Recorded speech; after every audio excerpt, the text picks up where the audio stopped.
Good, happy Wednesday morning, November 14, 2018. I'm Riley King, and welcome to the Riley King Newscast right here on the Riley King Network. Let's begin. First up, it's gonna start feeling like winter out there the rest of the week. With more on that, let's go to meteorologist Mike Haddad with a check of your weather forecast.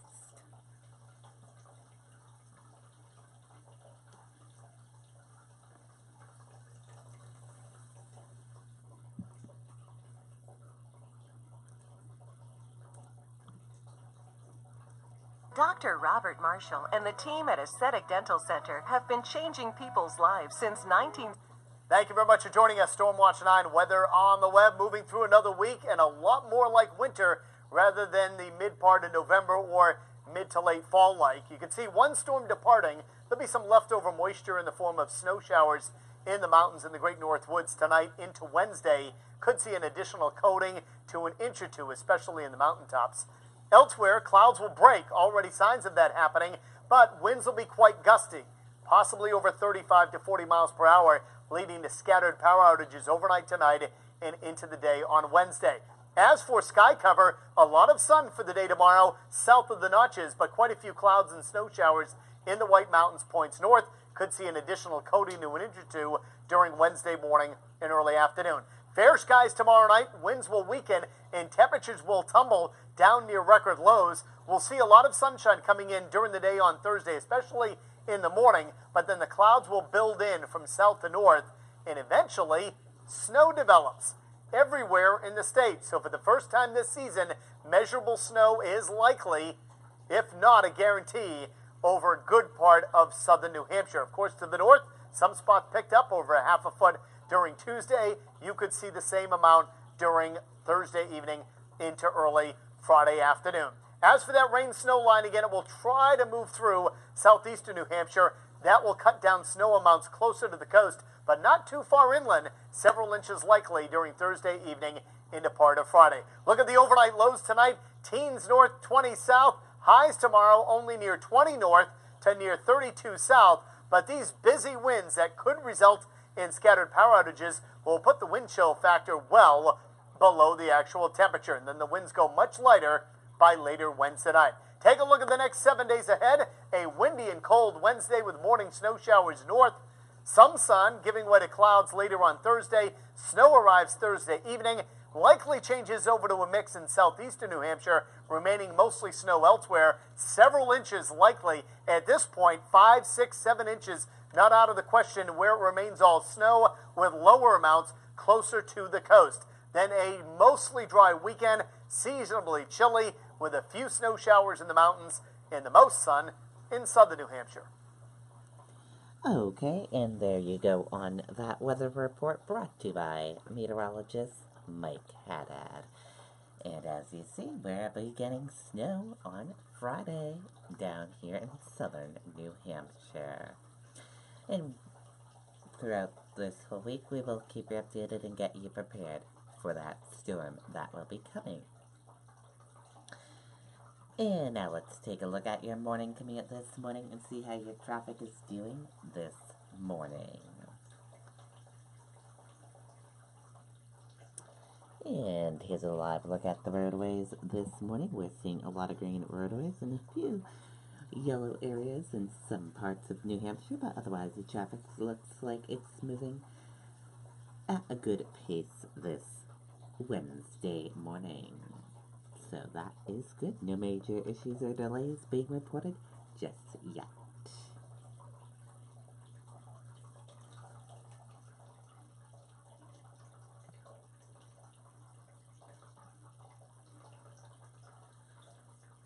State sued over involuntary psychiatric boarding. Let's take a listen to the video from WR News 9.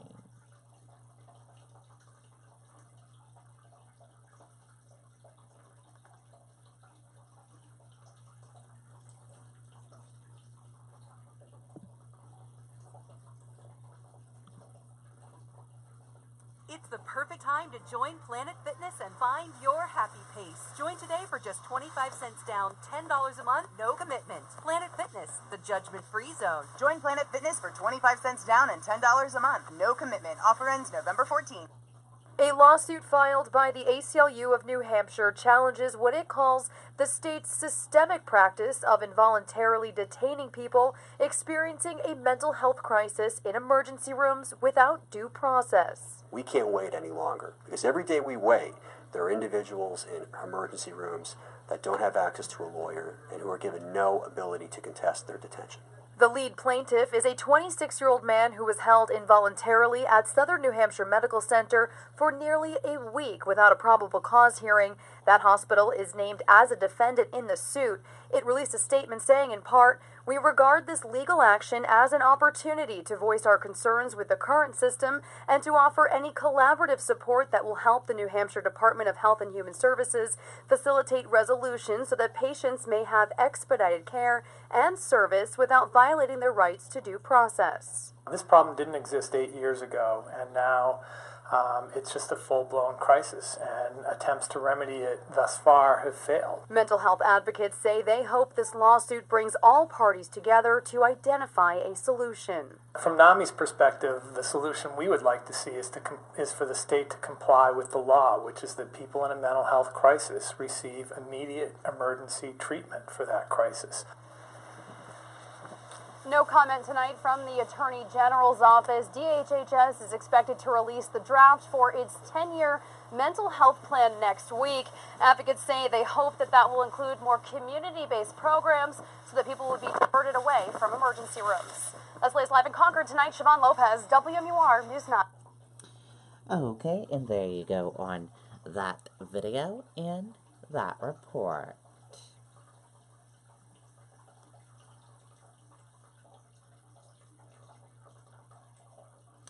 New Hampshire journalist James Foley receives Life and Liberty Award.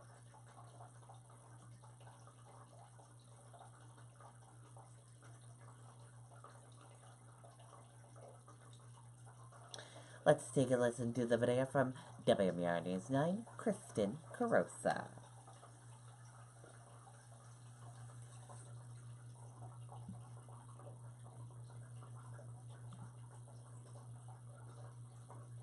Marshall and the team at Aesthetic Dental Center are proud to offer Invisalign, the popular clear alternative to braces. John and Diane Foley lost their son 4 years ago, but his memory lives on. James was chosen not only because of the fact that he gave the ultimate sacrifice, but also because of the reporting that he did prior to that. James Foley, who grew up in Wolfboro, is being given the Life and Liberty Award by the State Supreme Court Society, which honors those who show an excellence and bravery in the world of human and civil rights. He really gave his life for the things that we hold dear, which are press freedoms, our democracy. He went overseas and sacrificed himself and went to one of the most difficult and conflict-ridden countries in the world. Journalist Lulu Garcia Navarro spoke about Foley's passion for journalism and his bravery as he covered the war in Syria, saying he cared deeply about the victims of war. I spent a long time as a foreign correspondent, and so I know the kind of work and how important it was and how difficult it was. Foley ultimately was captured and killed by ISIS, a day his parents took on a mission to protect other journalists. The James Foley Foundation now advocates for the release of American hostages. Jim's foundation is committed to keeping people safe as possible doing it, because it is dangerous work. Journalists are being targeted these days. We've got to fight to keep ourselves free and to care about those who are not. This award was created back in 2007. Jim is the fourth person to receive it. Reporting in Concord, Kristen Carosa, WMUR News 9. Okay, and there you go on that video and that report.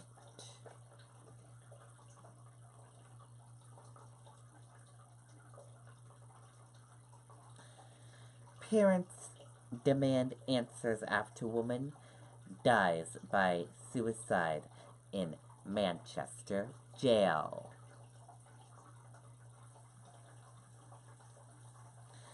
Let's take a listen to the video from WMUR News 9, Amy Cavino.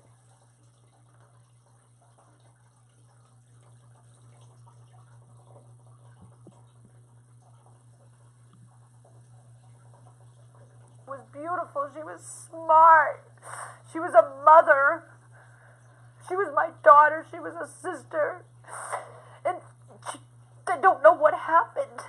This is Deidre Riley, 32 years old, mother of a 9-year-old, struggling with addiction, and according to her mother, for the first time this year, ran into trouble with the law. She's never been in jail before. She's never been convicted of any crime. Deidre is one of 4 sisters. In 2016, her sister Nicole overdosed and died, and then her other sister, Amanda, was nearly killed in a crash this year. Deidre was arrested last week on an outstanding warrant and booked into Valley Street Jail. I did receive a letter on, that Deidre wrote on November 7th to her sister asking to please come help her. She was under suicide watch.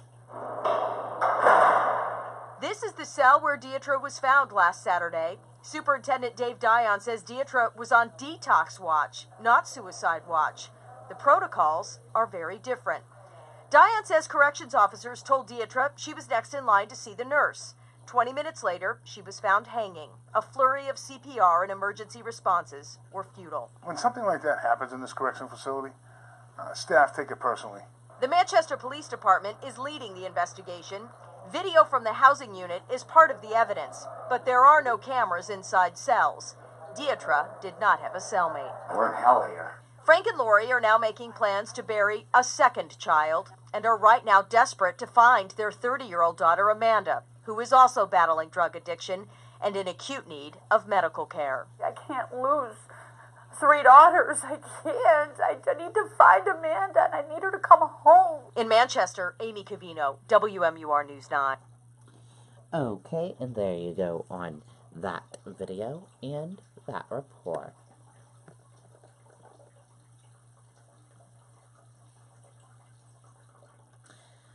Officials say they can't do anything about log home fire in Clarkville.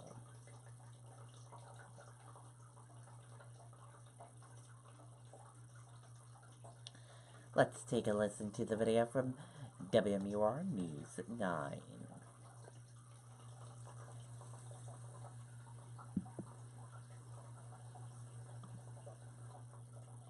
Now, the fire chief up at Pittsburgh, New Hampshire, says there is nothing his crews can do about a log home burning tonight on Bear Hill Road in Clarksville. That's because of the steep road leading to it and icy conditions. The chief says he's concerned about some propane tanks behind the building. One person inside did get out safely, but is being taken to the hospital just in case. Okay, and there you go on that video and that report.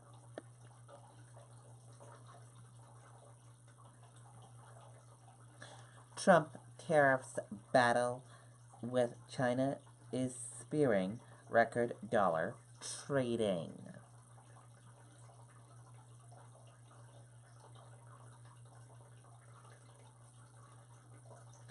Let's take a listen to the video from CNBC.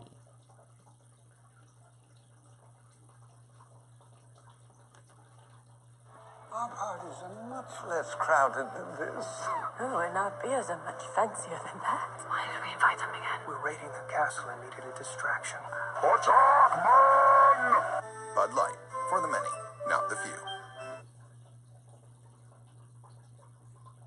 And you also see, maybe surprisingly, upside for the Chinese currency, the renminbi. By the end of next year, 2019, you're calling 682. But before that, though, we're not going to break 7 before the end of this year. Q1 of next year, we will go to, you think, about 702 or so. Yes, so we are still on the camp to believe that USD CNY will remain below 7 by end of this year. It's because we think people always like to compare current period versus the August 2015 But now we think it's different now. It's because the capital outflow is still well contained compared to whatever happens in August 2015. If you look at the monthly capital outflow in 2015 from August to October, it's around $66 billion per month. But now if you look at what happens from June to September, the monthly capital outflow is around $14 billion. So the magnitude is quite different. And also we think the M2 supply, M2 ratio against nominal GDP is still low. So we think that's also one reason we need more RR cuts, and 7 will remain strong line of defense. Need more RR cuts, but what is the potential for even more stimulus, especially on the monetary side from China? What is the potential for that to aggravate outflows? I mean, right now it's nothing like it was back in 2015, but they keep easing, keep trying to support and cushion the economy. That could mean less demand for RMB and pressure on the currency, no? Because like what they're trying to do now is not only trying to boost the M2 growth, but also try to deal with the shadow banking. So migrate whatever the assets off balance sheet onto balance sheet. Off balance sheet, you are not subject to RR cuts, but onto balance sheet, it is subject to RR cuts. So by migration, you need to lower the RR rate so that to neutralize the liquidity impact. That's why we need more cut. I think this round they have done like 100 pips in total, but we do expect to see more. Okay, and there you go on that video and that report.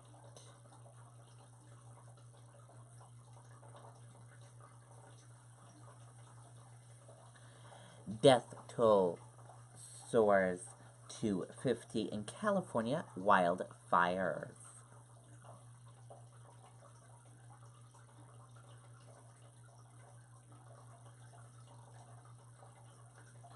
As thousands of exhausted firefighters appear to be beginning a handle Tuesday on the 2 massive wildfires at opposite ends of California, officials continued to find more bodies aimed the charred destruction, with now at least 50 people found dead from the fires.